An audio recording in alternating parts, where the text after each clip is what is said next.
नमस्कार, स्वागत है आप सभी का। दूरदर्शन समाचार आप देख रहे हैं और सांकेतिक भाषा के इस खास बुलेटिन को लेकर हाजिर हूं मैं कृतिका और मेरे साथ है मेरी सहयोगी मनीषा, जो खबरों को सांकेतिक भाषा में आप सभी तक पहुंचाएंगी। तो चलिए शुरुआत करते हैं इस खास बुलेटिन की और सबसे पहले देखते हैं सुबह की हेडलाइंस। प्रधानमंत्री नरेंद्र मोदी का मिशन दक्षिण जारी। केरल के त्रिशूर और तिरुवनंतपुरम में करेंगे चुनावी रैली। शाम को तमिलनाडु के तिरुनेलवेली में होगी जनसभा।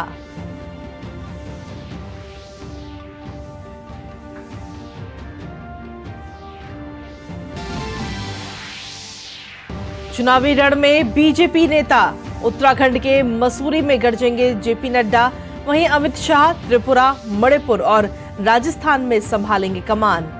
राजनाथ सिंह की जम्मू में होगी चुनावी रैली। मनसुख मांडविया पोरबंदर में नामांकन करेंगे दाखिल।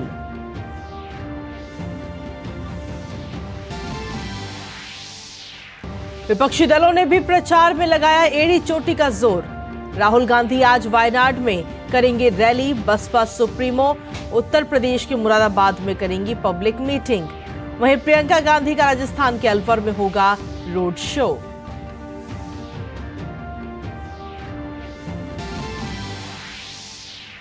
केजरीवाल की न्यायिक हिरासत का आज आखिरी दिन। ईडी की गिरफ्तारी के खिलाफ दायर याचिका पर सुप्रीम कोर्ट करेगा सुनवाई। मनीष सिसोदिया की जमानत याचिका पर भी होगा गौर। वहीं सीबीआई के कविता को अदालत में करेगी पेश।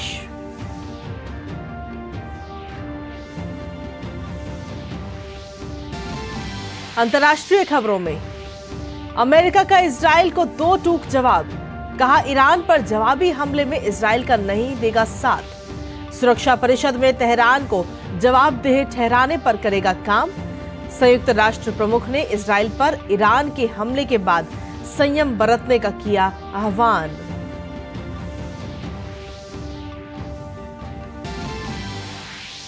और खेल की खबरों में आईपीएल में रोहित शर्मा का शतक गया बेकार। चेन्नई सुपर किंग्स के हाथों मुंबई इंडियंस को 20 रनों से मिली हार।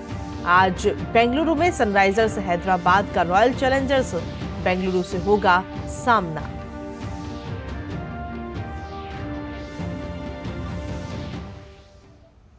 और हेडलाइंस के बाद अब खबरों में विस्तार से बात करेंगे। लोकसभा चुनाव प्रचार में राजनीतिक दलों ने अपनी पूरी ताकत झोंक दी है। 19 अप्रैल को पहले चरण का मतदान होगा। सभी दलों के नेता मतदाताओं को लुभाने में जी जान से जुटे हुए हैं। वहीं भाजपा के स्टार प्रचारक प्रधानमंत्री नरेंद्र मोदी एनडीए प्रत्याशियों के पक्ष में धुआंधार प्रचार कर रहे हैं। भाजपा के मिशन साउथ के तहत पीएम आज केरल और तमिलनाडु के चुनावी दौरे पर रहेंगे।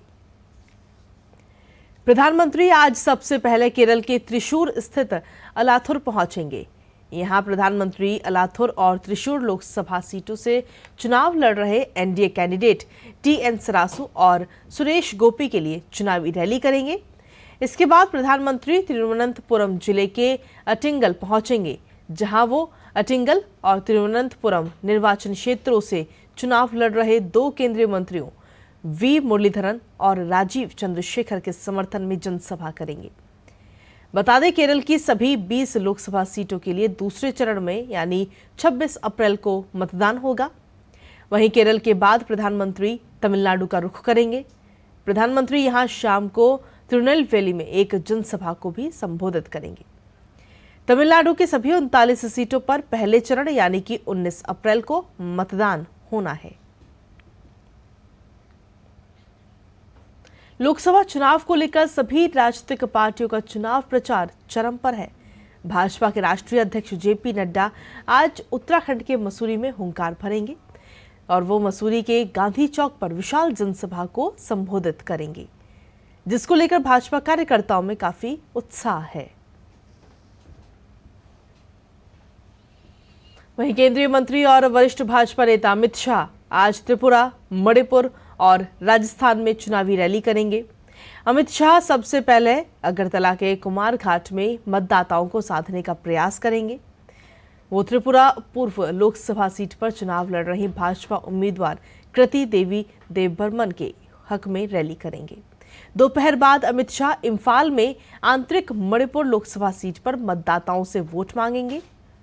उसके बाद शाम को 6 बजे भाजपा नेता राजस्थान के जयपुर में भव्य रोड शो करेंगे, जिसमें आदर्श नगर, किशनपोल और हवा महल विधानसभा सीट को कवर किया जाएगा। रथ पर गृह मंत्री अमित शाह, मुख्यमंत्री भजनलाल शर्मा और पार्टी प्रत्याशी मंजू शर्मा मौजूद रहेंगी। वहीं भाजपा के स्टार प्रचारक रक्षा मंत्री राजनाथ सिंह आज जम्मू कश्मीर में चुनाव प्रचार करेंगे। राजनाथ सिंह जम्मू के कठुआ, उधमपुर, डोडा संसदीय क्षेत्र के बसौली में चुनावी जनसभा को संबोधित करेंगे। इस सीट से मौजूदा सांसद और केंद्रीय मंत्री डॉक्टर जितेंद्र सिंह को भाजपा ने लगातार तीसरी बार चुनावी मैदान में उतारा है। वहीं केंद्रीय मंत्री और भाजपा नेता मनसुख मांडविया आज गुजरात की पोरबंदर सीट से पर्चा भरेंगे। इस सीट पर तीसरे चरण में यानी कि 7 मई को वोटिंग होगी।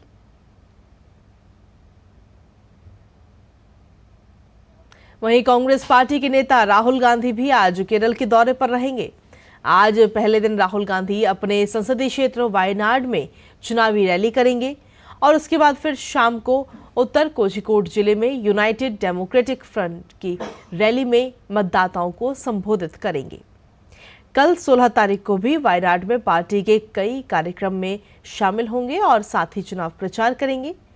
वहीं राहुल गांधी ने अभी इसी महीने की शुरुआत में 3 अप्रैल को वायनाड से नॉमिनेशन दाखिल किया था और एक रोड शो भी निकाला था। आपको बता दें कि यहां उनका मुकाबला केरल बीजेपी के अध्यक्ष के सुरेंद्रन के साथ साथ कांग्रेस नेतृत्व वाले INDIA गठबंधन में शामिल CPI से हो रहा है।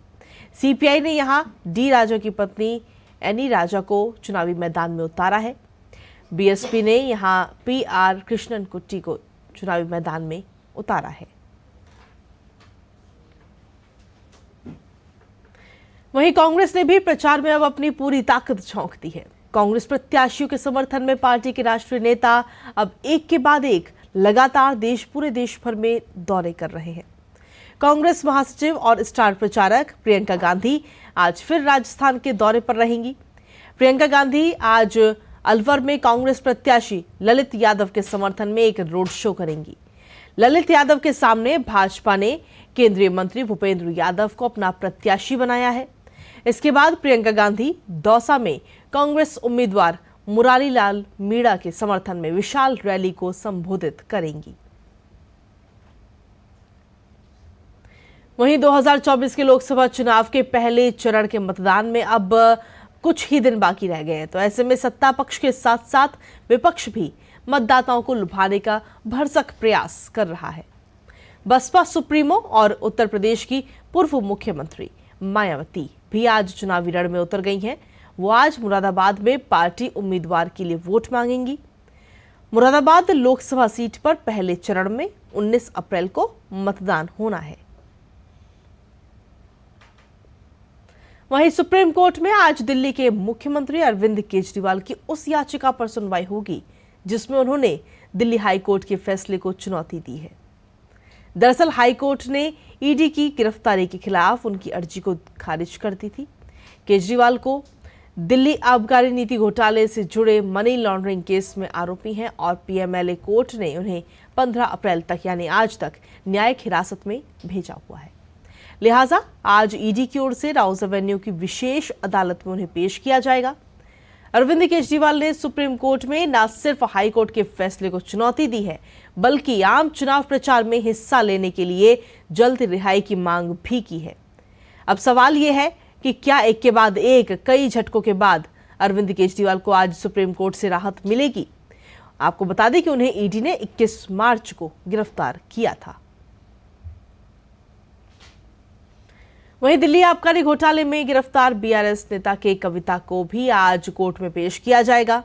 के कविता की CBI रिमांड भी आज खत्म हो रही है। तिहाड़ जेल में बंद के कविता को ईडी के बाद CBI ने हिरासत में लिया था, तो वहीं अन्य आरोपी मनीष सिसोदिया की नियमित जमानत अर्जी पर भी आज सुनवाई होगी। हालांकि सिसोदिया ने अंतरिम जमानत के लिए भी अर्जी लगा रखी है और उस पर 20 अप्रैल को सुनवाई होगी। सिसोदिया ने अदालत के सामने ये दलील दी है कि उन्हें लोकसभा चुनाव के मद्देनजर अपनी पार्टी का प्रचार करना है। और चलिए अब अगली खबर का रुख करते हैं। उपराष्ट्रपति जगदीप धनखड़ आज महाराष्ट्र के नागपुर का दौरा करेंगे। एक दिवसीय यात्रा के दौरान उपराष्ट्रपति नागपुर स्थित राष्ट्रीय प्रत्यक्ष कर अकादमी में आयोजित भारतीय राजस्व सेवा के 76वें बैच के समापन समारोह में मुख्य अतिथि के तौर पर शामिल होंगे। और अब बात करते हैं अंतर्राष्ट्रीय खबरों की। ईरान द्वारा इजराइल पर किए गए हमले और इस हमले के बाद G7 देशों ने ऑनलाइन माध्यम से बैठक की है। अमेरिकी राष्ट्रपति जो बाइडेन ने इजरायली प्रधानमंत्री बेंजामिन नेतन्याहू को साफ कर दिया है कि अमेरिका तेहरान के खिलाफ जवाबी हमले में हिस्सा नहीं लेगा। G7 की बैठक के दौरान भी बाइडेन ने हमले की कड़ी निंदा की है। अमेरिकी राष्ट्रपति जो बाइडेन ने कहा कि वॉशिंगटन अपने सहयोगी देश इजराइल के साथ मजबूती से खड़ा है। इसी के साथ अमेरिकी राष्ट्रपति ने इजरायली प्रधानमंत्री को क्षेत्र में और हमले न करने की भी चेतावनी दी है। अमेरिकी सेंट्रल कमांड ने जानकारी दी कि ईरान और यमन की ओर से इजराइल पर किए गए 80 से ज्यादा हुए ड्रोन और मिसाइलों को अमेरिकी यूरोपीय कमांड ने नाकाम करने का काम किया था। इजराइल ईरान के बीच बढ़े हुए तनाव को लेकर संयुक्त राष्ट्र सुरक्षा परिषद की बैठक भी हुई। इस बैठक के दौरान संयुक्त राष्ट्र महासचिव एंटोनियो गुटेरेस ने कहा कि मध्य पूर्व क्षेत्र के लोग विनाशकारी खतरों का सामना कर रहे हैं। अब तनाव कम करने का समय आ गया है। उन्होंने आग्रह किया कि अधिक संयम बरतते हुए पीछे हटने की जरूरत है। वहीं यूरोपीय संघ के प्रमुख उर्सुला वॉन डेर लेयन ने ईरान के जवाबी हमले की निंदा की और मांग की है कि ईरान हमलों को पूरी तरह से बंद कर दे। उर्सुला वॉन डेर लेयन ने गजा में संघर्ष को खत्म करने का भी आह्वान किया। ईयू ने इजराइल के प्रति अपने सहयोग को भी दोहराया। और इसी के साथ फिलहाल सांकेतिक भाषा के इस खास बुलेटिन में इतना ही। मुझे, मेरी सहयोगी मनीषा और हमारी पूरी टीम को दीजिए अनुमति। नमस्कार।